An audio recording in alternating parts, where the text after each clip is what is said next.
có gì em đồ tôi giờ tay liếc mấy nhung mà ở một cái có phát triển cái gì mà chợ dựng nó là cái vừa chợ rồi dùng có vụ ta phải đồ nó tàu à bữa giờ tôi quảng thì cũng phải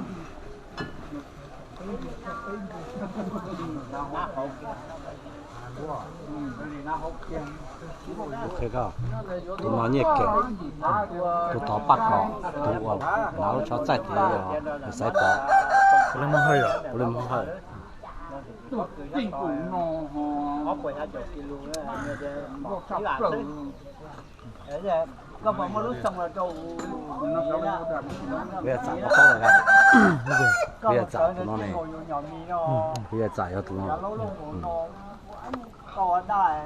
人家这手挤满了。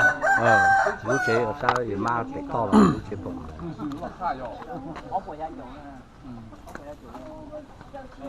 今天买吧。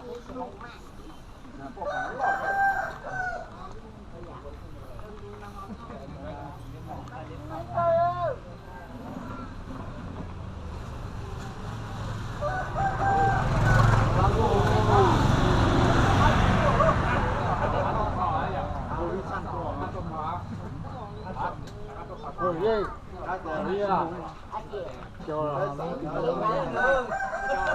có nó mới rồi không? Bên mua chẳng có cái luôn này hả? Chẳng mấy chút có cái luôn mà.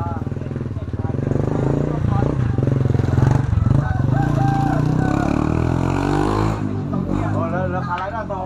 Mà này giúp cái luôn này. Dạ giống như chị mấy nó ngoài chị mấy tự nhiên này mà ấy nó ngoài tự nhiên đâu đấy là kiểu từ sau tôi thấy kiểu lúc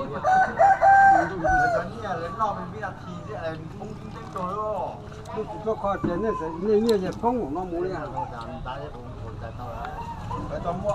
và để đây có cái tiếp hàng là của sản có là có các tụi lên như tới đồ xả mua do là chịu khó mà dù cũng tồi ấy giờ chân thì nó khổ chơi nó không ai hết mà có nó đi cha rồi có nó chỉ à cái nhiệt nó có hôm mà chỉ đâu là chỉ đâu là chỉ đâu chỉ cả nó chỉ sai sai nó mà do